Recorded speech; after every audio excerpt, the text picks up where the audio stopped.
Aqui a apresentação. Pô, boa tarde, pessoal, tudo bem? Eu sou Arthur, estou aqui com o Henrique e a gente vai falar um pouco sobre o LLMs para geração de código. Essa apresentação vai ser dividida em duas partes. Pode ir para o próximo slide, Henrique. Tá. Essa apresentação ela foi motivada porque agora está tendo um momento de hype, né, imenso assim, em torno das LLMs para geração de código, principalmente por essa questão dos novos lançamentos, e principalmente envolvendo a Anthropic. Então, o Cloud Opus, né, que saiu agora, está todo mundo falando, tem também essa nova prévia do Cloud Mythos. Então, essa apresentação tem como objetivo investigar um pouco as partes, assim, o que compõe, né, as LLMs para geração de código. A gente usou dois papers como base, aqueles papers que estavam no Drive, um sobre a diferença entre vibe coding e agent coding e como isso daí está se encaminhando para os dias de hoje, e o outro é um review dos tópicos de estudo para LLMs de geração de código. Então, foi isso que motivou a gente. Pode ir para o próximo slide. Bom, as LLMs de geração de código, elas têm um treinamento, assim, um funcionamento bem parecido com qualquer treinamento de uma LLM para tarefas específicas. Então, aqui está um workflow geral de como funciona essas LLMs para geração de código. Primeiro, a gente tem uma LLM base pré-treinada, né? Então, um modelo padrão para conhecimentos gerais. Enfim, com isso a gente pode fazer o pré-treinamento ainda, ou a gente pode ir para uma tunagem manual, né? Ali que eu vou explicar um pouquinho, vou explicar daqui a pouco esses conceitos. Aí depois a gente pode ter uma etapa também de reinforcement learning, onde o ser humano vai dizer se aquele código produzido está bom, está bem alinhado, está alinhado com os padrões que você precisa, está um código bem produzido, bem feito. Por fim, a gente consegue ter uma LLM de geração de código. A partir desse LLM de geração de código, alguns benchmarks são executados para medir a capacidade dessa LLM. Pode ir pro próximo. Bom, a primeira etapa, né, que está listada ali naquele pipelinezinho, é a questão de coleta de dados e síntese de dados para treinar as LLMs. Então, geralmente uma LLM geral passa por uma etapa de pré-treinamento, né, onde tem vários dados sendo passados como parâmetros ali. E para as LLMs, o que que acontece? Os dados terem muito ruído humano, ainda mais código, né? Tem muita imperfeição, muito comentário, às vezes um comentário que não tem nada a ver, às vezes tem alguma coisa que está escrita de uma forma meio errada. Então, tem também a síntese de dados. Você pode pedir para uma LLM gerar dados para ela ser usada como treinamento daquele modelo. Então, aqui tem esses três exemplos de síntese e reunião de dados para pré-treinamento, né? A gente tem o pré-treinamento padrão, que é aquela passagem toda de dados, tem os dados com instrução, que são os pares de chave-valor, então a gente pode ensinar ele a seguir ordens, então, por exemplo, um monte de requisitos, elabora, e tem a síntese de dados, que é automaticamente gerada pelos modelos para poder fazer essa retreinagem. Pode ir para o próximo. Bom, depois do pré-treino, né, do pré-treinamento, se você escolheu ainda fazer um pré-treinamento naquele modelo pronto, tem a parte do fine tuning. O fine tuning, ele é o quê? Ele é aquela parte que você vai fazendo os ajustes manuais em parâmetros, em coding e várias coisinhas para tentar conseguir um melhor resultado. A gente tem dois tipos que são muito usados em código, o FFT e o PEFT. O FFT, o Full Fine Tuning, ele é mais caro e ele demora mais para ser feito, porque ele é um ajuste com ele vai modificando cada parâmetro. Então, é uma tarefa de otimização, assim, gigante, massiva e pesada, bem computacionalmente cara. E o PFT, ele tuna um conjunto específico de parâmetros. Então, ele é bem mais barato do que o FFT. Geralmente está sendo usado, por exemplo, quando você vê esses modelos open source de código, geralmente foi feito um PFT ali, porque a maioria das desenvolvedores não tem capacidade computacional de fazer um full fine-tuning nos seus modelos. Bom, outra técnica ali que foi mostrada é o reinforcement learning com feedback. Esse reinforcement learning com feedback é o quê? Depois de você ter feito essa tunagem para obter melhores resultados da LLM, você você pode avaliar. Geralmente isso daí está sendo feito por tem três maneiras de fazer isso. Uma delas é com o ser humano. E você avalia e é avaliado o outcome daquela LLM. Então, se o código veio com possível dano, possível malware, se o código está bem escrito, se tem alguma informação faltando, enfim. Isso daí é o que o Reinforcement Learning com feedback permite. E tem também a engenharia de prompt. A engenharia de prompt é um campo de estudo, né? Ele faz um pouco de parte desse reinforcement learning, mas ele não é aplicado diretamente a LLM, ele já é feito ali na sua saída, então você não precisa modificar nada no modelo e você ajuda a LLM a montar um plano base de raciocínio ali para resolver os problemas. Bom, como eu disse antes dessa questão da prompt engineering, a LLM ela vai iterando e vai produzindo, né, o seu próprio código. Então você pode instruir a LLM a ir adaptando, a ir produzindo um prompt para ela mesma, né? É o que está sendo chamado de reasoning agora. E com isso você conseguir produzir um código relevante. E tem o RACG. O RACG é como o RAG, que foi dito nas últimas palestras, só que com foco em código. Então, o que que acontece? A gente tem um banco vetorial contendo várias e vários exemplos de código, vários pedaços de código, várias áreas de domínio, e a gente usa o nosso modelo para fazer um crawling ali, faz aquele RAG, né? Pega, faz a comparação semântica e retorna os códigos ou a saída que mais se pareceria com os dados contidos ali naquele banco. Bom, e aqui agora a gente entra na parte que está se tornando cada vez mais moderna e cada vez mais conhecida, que é a questão dos agentes autônomos de código.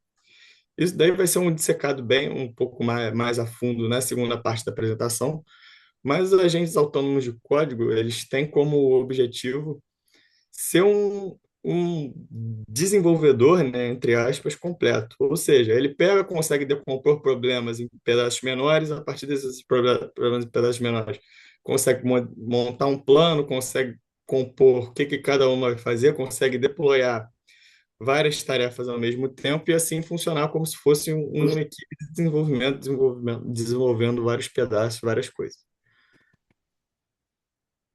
Bom, um exemplo disso é o MetaGPT. O MetaGPT ele foi citado naquele artigo de 2024.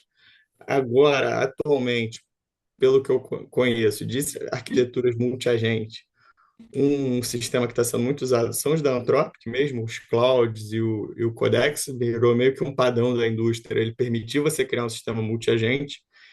E aqui, por exemplo, sua LLM, né, o seu agente, ele pega, ele vai iterando com a LLM, e a LLM vai fazendo o trabalho de cada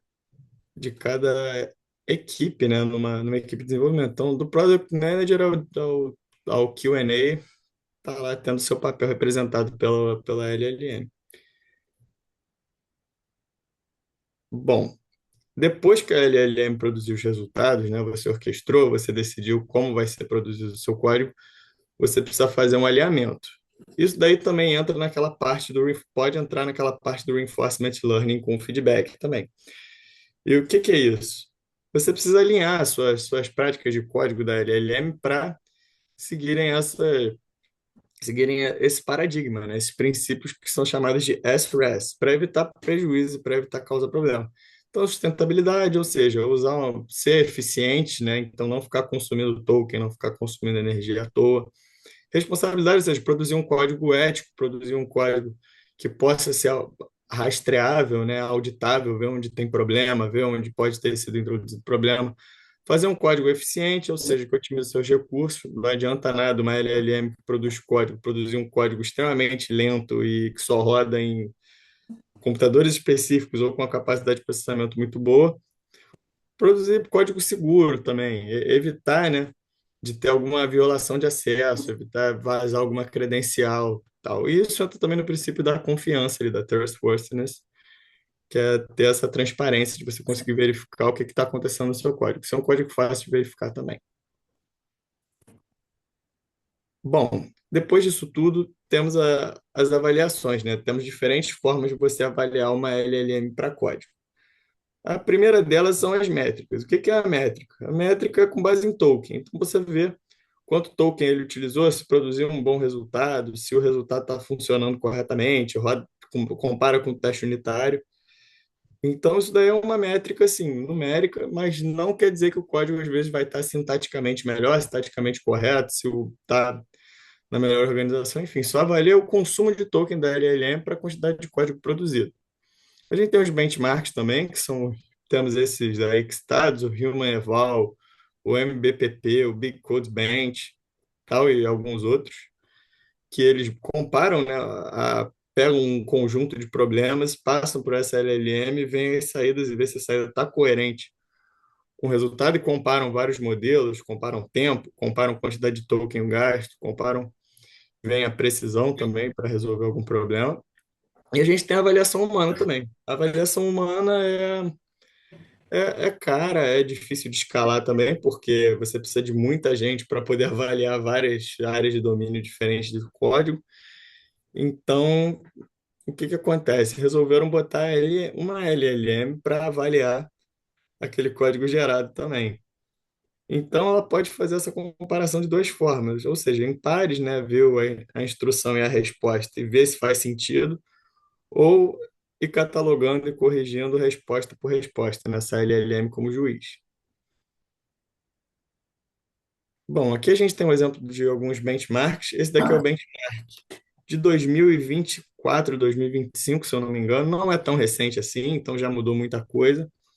E aqui a gente tem os modelos Claude, né, o Claude Opus, Haiku e Sonnet. Esse daqui é o MBPP. O Qwen 2.5 Coder Instruct com modelo open source mais bem avaliado.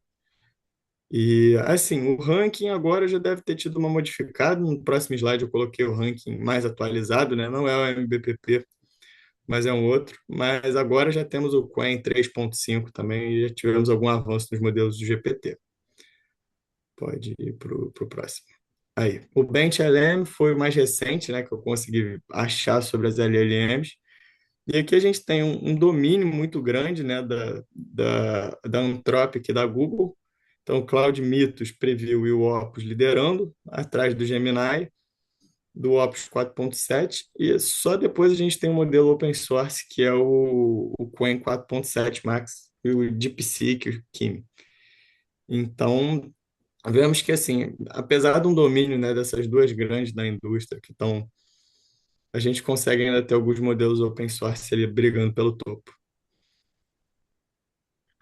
Bem, agora, a partir dessa apresentação, a partir dessa parte da apresentação, eu vou apresentar sobre o segundo artigo que a gente está referenciando, né? Onde se trata sobre vibe coding versus agentic coding, né? Onde a ideia principal desse artigo é comparar as duas formas diferentes de se usar inteligência artificial no desenvolvimento de software, né? As duas usam a mesma base, que são Large Language Models, né, LLM, mas elas organizam o trabalho de formas bem distintas, né? De um lado, a gente vê o Vibe Coding. Nesse modelo, o desenvolvedor ele conversa com a IA, ele escreve de prompts, recebe código, testa, corrige. Vou falar dos dois mais a fundo daqui a pouco, né? Mas já dando uma ideia do que cada um é. E, e ele tem um ciclo curto de prompt, de loop, né? Que eu vou falar mais a respeito. Geração, revisão, teste e assim por diante, né? E do outro lado, a gente tem o agente coding, né? Que dá mais autonomia para IA. E em vez de pedir apenas um pedaço de código, o usuário ele passa um objetivo maior e o agente ele tenta planejar, executar, testar, corrigir partes e da tarefa de forma meio autônoma, né?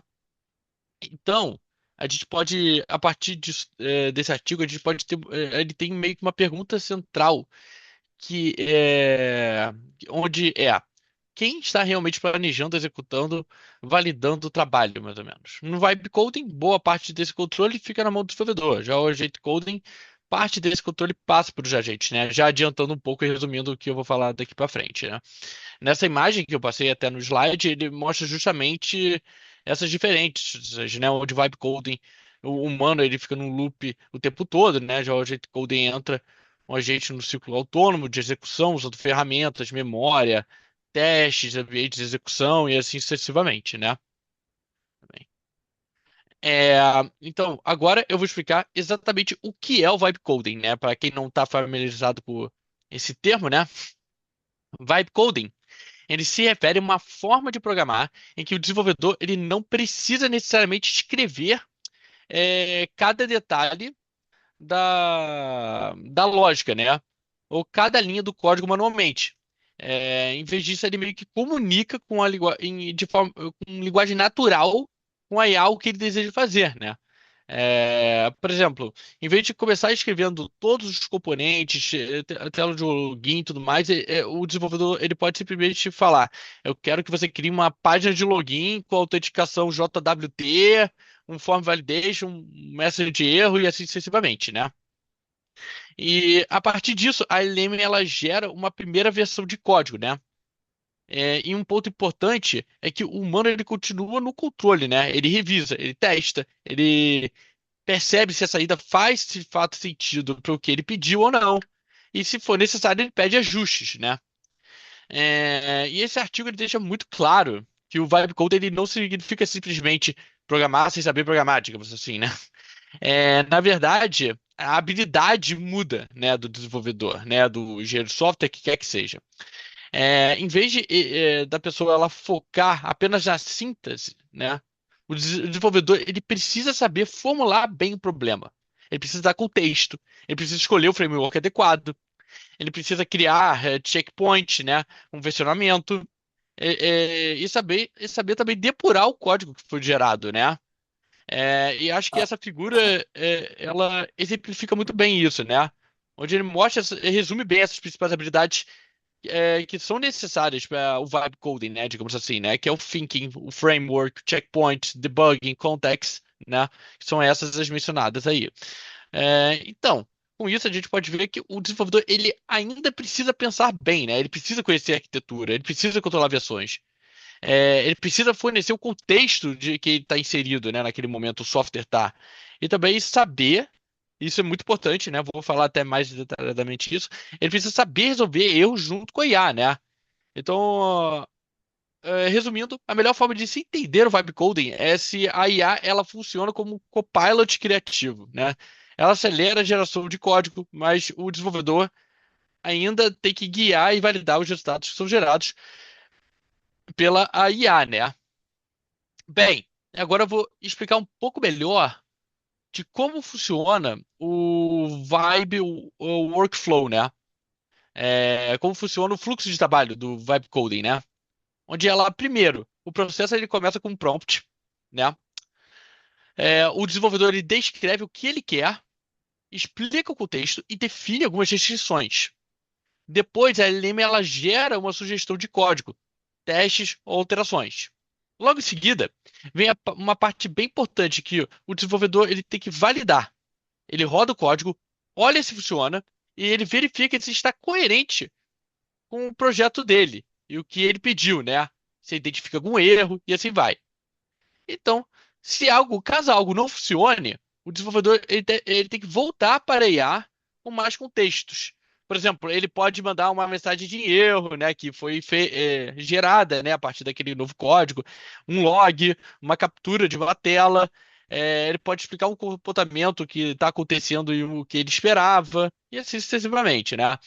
É, e assim, com esse feedback, depois dessa geração, a IA vai tentar corrigir ou melhorar a solução, né? E esse ciclo ele se repete várias vezes. Por isso o artigo ele chama a atenção para a importância dos checkpoints também. Isso é uma coisa que fala bastante no artigo, né? Como a LM pode gerar mudanças imprevisíveis, é muito importante salvar os estados estáveis, né? Seja usando, sei lá, commits no Git, né? Antes de continuar iterando sem parar com a IA, né? Então, uma grande vantagem desse modelo é realmente a velocidade, né? Ele é muito bom na prototipação, exploração de ideias, né? Aprendizado de framework, uma criação rápida de um componente e assim vai, né? Mas a limitação é que a LM normalmente não é responsável pelo ambiente de execução, né? Que a gente vai fazer a comparação entre o Agent Coding e o Vibe Coding para mostrar isso com mais detalhes, né? É quem testa, integra, garante a parte e a qualidade é sempre o desenvolvedor, né? Então, se a pessoa ela só aceita o código sem revisar, é um grande problema, né? Nem preciso explicar muito porquê, né? Vai acumular bug, vai ter inconsistências, vai ter um débito técnico ou cognitivo, né? Que é como a gente chama, né? E assim por diante. E agora chegou a parte de explicar o que é o agent coding, né? A principal diferença entre o vibe coding e o agent coding é que a IA ela não atua apenas como um gerador de código que responde a prompts pequenos, como é no vibe coding. O agent coding, ele, na verdade, passa a funcionar como um sistema agentivo, podemos dizer assim, né? É um sistema que ele é capaz de receber uma missão em alto nível e transformar essa missão em várias etapas menores. Por exemplo, em vez de pedir apenas refator esta função, né? O desenvolvedor ele pode passar uma tarefa mais ampla, como vamos pensar, atualize uma dependência de um projeto, ou corrija os problemas de compatibilidade, rode testes, e assim vai, né? Então, esse tipo de pedido envolve várias etapas, né? Por exemplo, a IA ela precisa entender o projeto, identificar as dependências, perceber conflitos, modificar arquivos, executar testes, analisar logs e assim sucessivamente, né? Então, assim, o ponto principal é que o Agent Coding é um sistema que não apenas gera código, ele também pode planejar, decompor tarefas, usar ferramentas, executar ações no projeto, validar recursos, é, e tentar, às vezes, corrigir erros, né? Então, essa figura, até que eu coloquei no slide, ela mostra justamente a capacidade centrais, né, de interpretar objetivos de alto nível, planejar subtarefas, usar ferramentas, recursos, executar, iterar e assim por diante, né? Então, com isso, o papel do desenvolvedor muda, né? Que em vez do desenvolvedor ele pedir apenas trechos isolados de código, como é muito feito no Vibe Coding, né? Ele passa a delegar tarefas a serem feitas no software, né? Então, o humano ele continua realmente muito importante, mas ele atua muito mais como um supervisor, né? Onde ele define o objetivo, acompanha o processo e também valida o resultado final, né? Bem, aqui agora chegou a parte de eu falar como funciona o workflow desse Agent Code, né? Como funciona o fluxo de trabalho desse Agent Code, né? Onde a ideia é que a partir de um único objetivo, o agente ou a arquitetura de multi-agente, que quer que seja, ele consiga executar um processo ponta a ponta. Então ele primeiro ele analisa o contexto do repositório e da documentação. Ele depois disso identifica se os arquivos relevantes, dependências e pontos de integração. Logo depois, ele modifica o código, atualiza configurações, roda testes, inspeciona logs. Se algo falhar, ele pode sim tentar corrigir e executar novamente. E no final, ele produz artefatos revisáveis, né? Como um diff, um resumo das mudanças, também, documentações atualizadas e até mesmo branches e pull requests, né? Eu até coloquei uma figura aí, né, nesse slide, que ele veio de um exemplo, né, de um artigo do agente Julius, né, da Google, que integrando uma API do Gemini em um projeto, né, onde nesse caso aí o agente ele lê o repositório, entende o README, ele identifica os arquivos importantes, cria estruturas de request e response, injeta o código necessário e atualiza a documentação e prepara mudanças para a revisão, né? Então a principal diferença, né, é que o agente não está apenas respondendo com um texto, né? Ele está coordenando o workflow de desenvolvimento de software, né? Mas, assim, isso não também. Vamos lá, é bom ressaltar que isso também não significa que o humano ele desaparece, né? O que acontece, na verdade, é que o agente ele assume mais da execução, mas a aprovação, o julgamento, responsabilidade continua sendo ser humano, né? É bom ressaltar isso, né? Também. Agora, aqui foi criada uma tabela comparativa lado a lado entre o Vibe Coding e o Agent Coding, né? Então eu vou tentar. resumir, aqui eu só coloquei umas palavras-chave, mas eu vou tentar explicar um pouco das diferenças em cada um desses aspectos, né? Entre o vibe coding e o agent coding. O primeiro é o AI role, né? Onde nessa primeira linha aí, sobre o papel da IA, no vibe coding, é que a IA ela funciona como se fosse um assistente criativo, podemos dizer assim, um tipo de copilot, né? Ela ajuda a gerar código, sugerir soluções, acelerar a criação, né, de algum componente, mas sempre respondendo ao que o desenvolvedor pede. Já o agent coding, a IA ela assume um papel mais ativo, né? Ela funciona mais como um executor autônomo ou até mesmo um executor semi-autônomo, né? Porque ela, tipo, não apenas responde a prompts, mas ela pode receber uma tarefa maior. Ela tenta executar várias etapas para cumprir um objetivo principal que foi dado. Entendeu? Já o developer role, né, o papel do desenvolvedor, né, no Vibe Coding, o desenvolvedor ele continua muito presente no processo, né? Ele meio que guia a IA, ele escreve os prompts, ele revisa o código, né, que foi gerado pela LLM, ele testa, ele integra as partes do projeto e assim sucessivamente. Já no Agent Coding, o papel do desenvolvedor ele muda um pouco, né? O desenvolvedor ele passa muito mais a atuar como um supervisor, né? Ele define o objetivo, ele acompanha o processo, ele valida os resultados que foram feitos e vê se faz sentido aquilo tudo, né? Então ele sai um pouco do papel de pedir pequenas tarefas e ele passa para um papel muito mais de supervisão e validação, né? E com relação à autonomia, na linha de autonomia, o Vibe Coding ele tem uma autonomia muito grande, né? A IA ela gera o código e ajuda bastante, mas depende muito do humano para decidir, né? Para decidir os próximos passos, né? Não é à toa que eu coloquei em Autonomy o Low Moderate para o Vibe Coding e o Moderate to High do Agent Coding. Por quê? Moderate to High do Agent Coding? Porque a autonomia para o agente code é muito maior, né? O sistema ele pode planejar sobre tarefas, ele executa ações, ele usa ferramentas, ele tenta corrigir erros durante o processo, né? Ele pode ter pull request, às vezes. Então, assim, a autonomia dele é muito maior, se quiser, né? Então, ainda existe, assim, a supervisão humana, mas ele assume muito mais partes do fluxo de trabalho do que no vibe coding, né? E com relação à interação, né? O interaction, nessa parte, o vibe code ele funciona por ciclos de prompts de resposta, né? O desenvolvedor ele pede algo, a IA responde, o desenvolvedor avalia e depois faz um outro pedido, né? E assim continua, se mantém o loop, né? Mas no agent coding, essa interação ela é mais baseada na delegação de objetivo, né? Em vez de pedir apenas uma, gere essa função, o desenvolvedor ele pede para dizer algo como corrija esse problema, rode os testes, gere um relatório e assim vai, né? E com relação a planning, né? Nessa linha de planejamento, o vibe coding, o planejamento é liderado por um humano, né? O desenvolvedor ele precisa quebrar o problema em partes menores para pedir cada parte para IA, podemos dizer assim, né? A grosso modo. E no agent coding, o planejamento é mais liderado pelo próprio sistema, né? A IA ela tenta decompor um objetivo maior, principal, em subtarefas menores.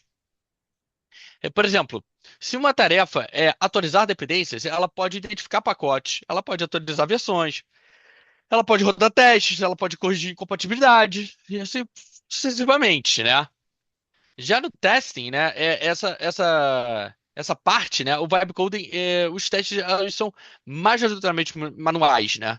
Aí ela até pode gerar testes, mas normalmente o desenvolvedor que executa.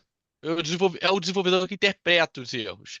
É ele que decide o que fazer depois, né? Então é muito mais a parte do desenvolvedor, né?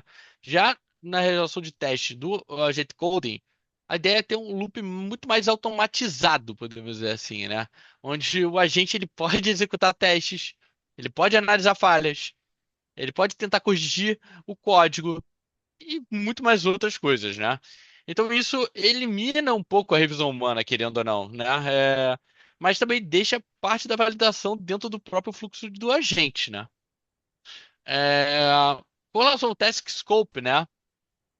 Tá, esse escopo é interessante, né? Na linha do escopo de tarefas, o Vibe Coding, ele combina mais com tarefas menores e mais isoladas, né? Como uma função, uma interface, um script, componentes e trechos de código, né?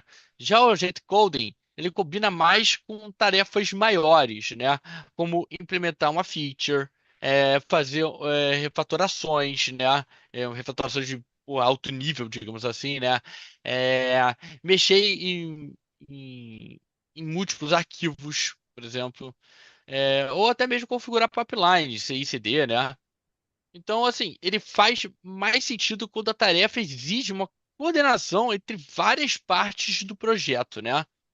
E eu vou até falar isso mais no Best For, mas vou falar isso de forma mais detalhada daqui a pouco, né? Então, o que é melhor para o quê, né? No Vibe Coding, ele é melhor para protótipos e aprendizado, né? Ele é muito mais útil quando você precisa testar uma ideia de forma rápida, né? Criar uma primeira versão, né? Tipo um MVP, ou criar uma nova tela, e explorar uma biblioteca, ou até mesmo aprender um framework novo, podemos dizer assim, né? Já o agente coding, ele é melhor para automação, refatoração, né?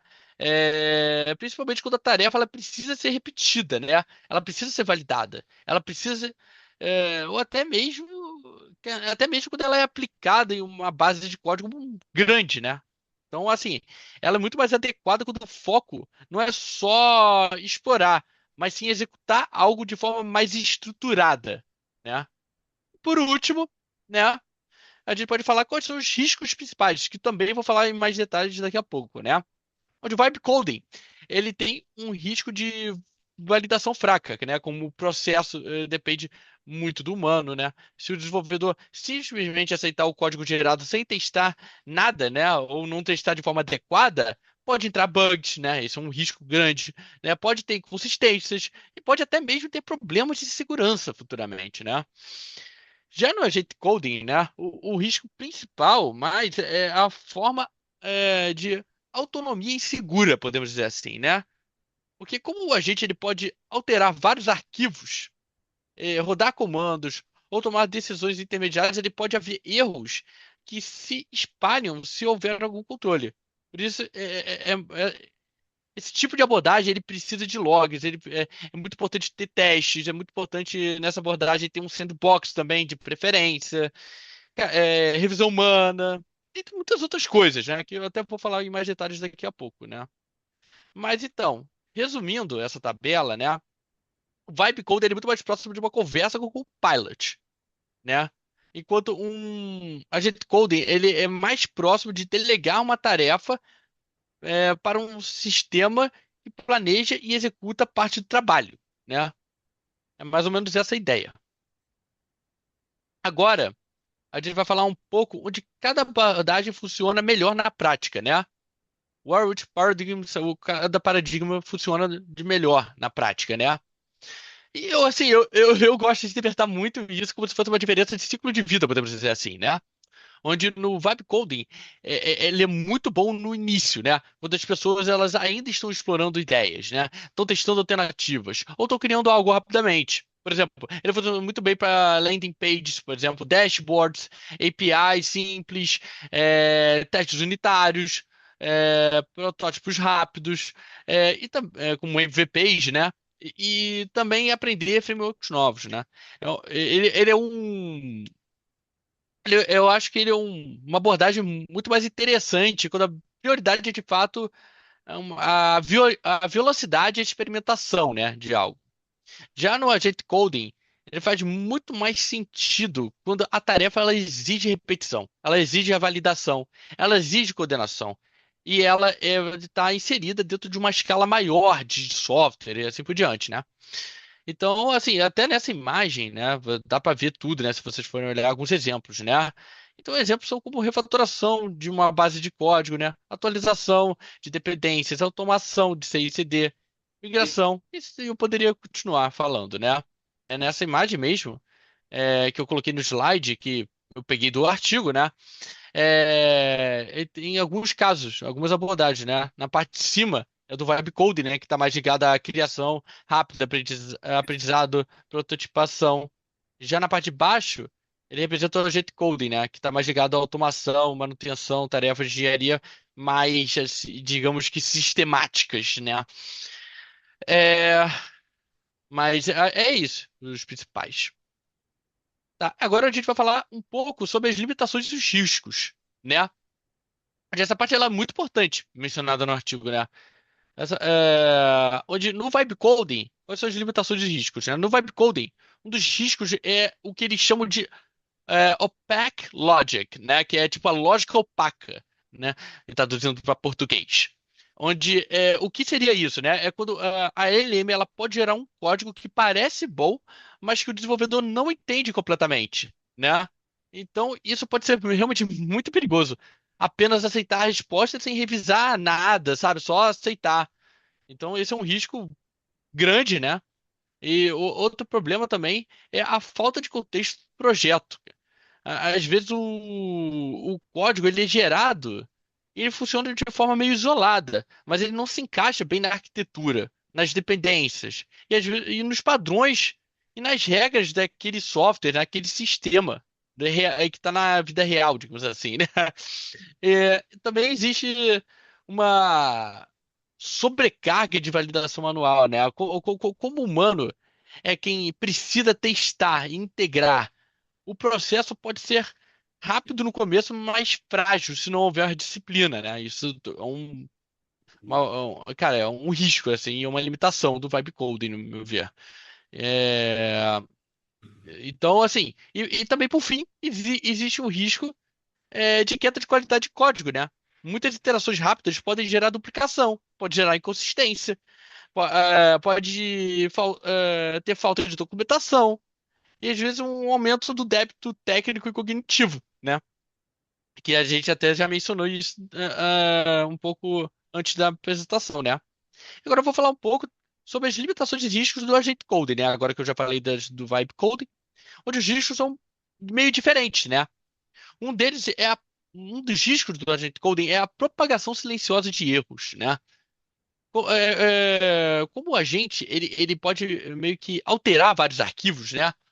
Um erro pequeno, ele pode se espalhar pelo projeto todo se não houver um teste, se não houver logs de forma adequada, né?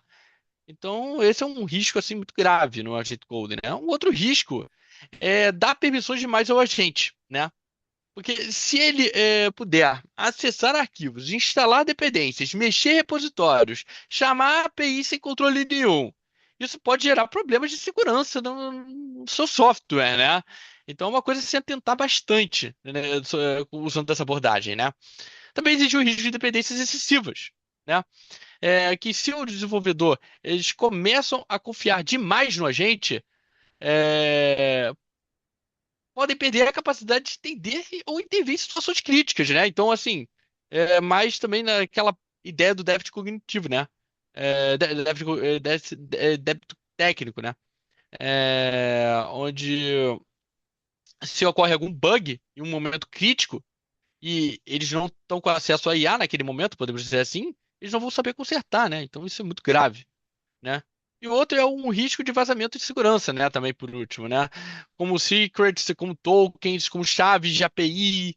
Então todos esses dados são muito críticos e podem ser vazados se não forem usados de forma adequada, né? Essa abordagem. Então, esses são alguns riscos, né?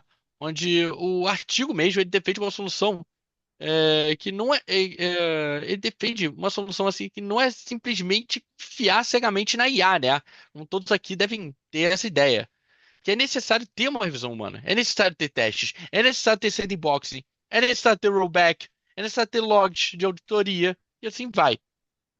É, então, quanto mais autonomia o sistema tem, mais importante se torna a governança, podemos dizer assim, né?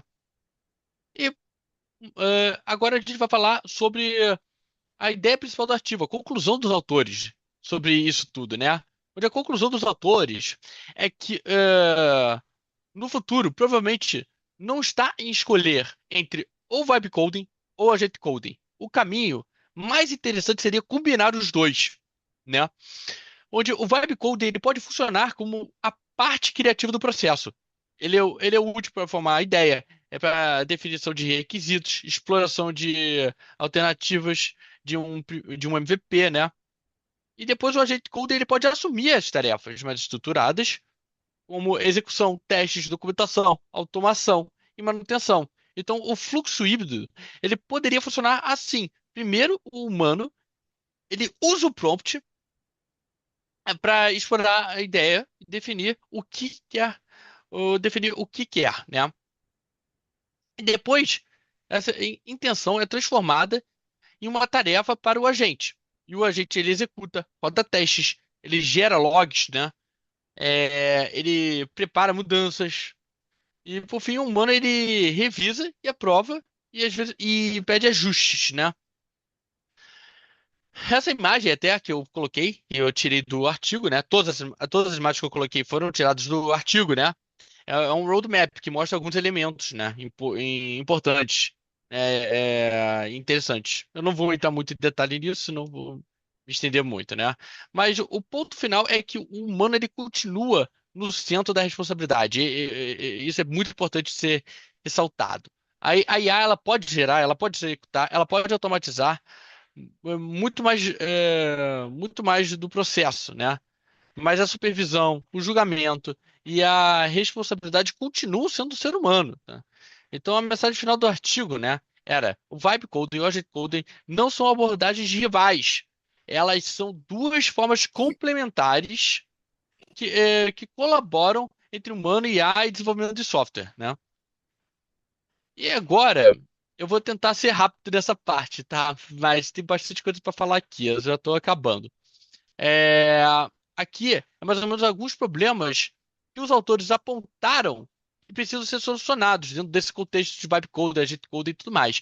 E o primeiro desafio é a escala de repositório, né? Onde muitos desses modelos eles funcionam bem quando a tarefa é gerar uma função pequena ou resolver um problema isolado. Mas no desenvolvimento real, normalmente o código está espalhado por vários arquivos, né? Módulos, dependências e regras internas do projeto, né? Então, ainda é difícil, né, para esse sistema entenderem e modificarem um software interno com segurança, né? O segundo ponto que eles apontam é que é com relação à arquitetura, né? O Code Aware Architectures, né? Onde o artigo ele aponta uma oportunidade importante de se criar modelos que entendam melhor essa estrutura, né? Essas arquiteturas, em vez de apenas tratar o código apenas como se fosse uma sequência de tokens, podemos dizer assim, né? E o terceiro desafio é a qualidade dos dados, né? Que eles apontaram, onde para treinar bons modelos de geração de código, não basta ter muito código, né? É preciso ter dados limpos. É preciso ter dados diversificados, bem documentados. E também representativos de diferentes linguagens, né? Eu vou falar um pouco mais sobre isso daqui a pouco. E estilos e tarefas. Então, se o dado de treinamento for ruim, duplicado, inseguro, o modelo também tende a reproduzir esses problemas, né? Então, isso é um problema que eles apontaram. O outro é sobre o benchmarks e metrics, né? Que é o quarto ponto. É, Hoje, muitos benchmarks avaliam se o código passa em testes ou resolve pequenos problemas de programação, mas isso não captura tudo que importa em um software real. Em projetos reais, também é necessário avaliar a legibilidade, a manutenabilidade, a segurança e a eficiência e a integração com o restante do sistema, né? Então, isso é importante. E isso é uma coisa a ser resolvida, né, segundo os autores. O quinto desafio, né, é o desafio que são das linguagens menos representadas, né? Porque, assim, grande parte dos modelos tem um melhor desempenho em linguagens populares, né? Como Python, JavaScript, Java. Mas as linguagens de baixo nível, linguagens de domínio específico, digamos assim, que são menos populares, né? Menos comuns de serem usadas, elas recebem muito menos suporte. Então, isso limita muito o uso de modelos em áreas mais especializadas, podemos dizer assim, né? E o sexto é que é o ponto de aprendizado contínuo, que ele é chamado, né? Onde linguagens, frameworks, bibliotecas, eles mudam toda hora. né? Toda hora a gente está vendo mudar um framework, uma atualização, a própria linguagem, às vezes, tem novas features. Então, os modelos eles precisam acompanhar essas mudanças sem esquecer o que já aprenderam e sem depender apenas do conhecimento presente treinado originalmente. E, por fim, o último desafio é segurança e alinhamento, né? Que quanto mais usamos LLMs e agentes para gerar e modificar código, maior a necessidade de garantir que esse código seja seguro, confiável e alinhado com a intenção humana, né? Isso inclui evitar vulnerabilidades, né, de segurança, validar as mudanças, usar testes e aplicar uma boa revisão humana, né? Então, essas são os principais pontos que o autor toca. E para concluir, os dois artigos que foram apresentados nessa apresentação mostram que as LLMs para a geração de código evoluíram muito, né? E muito rapidamente. E hoje elas envolvem muito mais do que simplesmente textos de código a partir de prompts, né? Podemos dizer assim, né? As coisas mudaram muito. E que o primeiro artigo que foi apresentado pelo Arthur organiza bem o estado da arte nessa área, né? Ele cobre dados, ele cobre fine tuning, alinhamento, prompt, RACG, agentes, a avaliação, aplicações reais e dentre muitos outros, né? Mas o principal desafio ainda está em aproximar os resultados acadêmicos do desenvolvimento real, né? Gerar uma função isolada é uma coisa, entender um repositório inteiro, respeitar a arquitetura, rodar testes, manter segurança e produzir código confiável é bem mais difícil, né? Então, assim, e no segundo artigo, ele complementa essa discussão, né? Ele mostrando as diferenças entre vibe coding e agent coding, né? E no Vibe Coding, a IA ela atua como copilot criativo, né? Como já foi mencionado aqui algumas vezes. É, que é muito guiado pelo desenvolvedor. E o Agent Coding, a IA ela passa a atuar como um sistema autônomo, ou semi-autônomo, né? Capaz de planejar, capaz de executar, né? E também capaz de testar tipos de tarefas. Então, a mensagem final aqui é que no futuro provavelmente será bem híbrido, segundo os autores, né? O Vibe Coding é uma ideação, uma prototipação, né, um MVP, e o agent coding é execução e automação, e o humano mantendo e supervisionando e julgando e tendo a responsabilidade final de tudo isso. É isso, essas são as referências. Obrigado.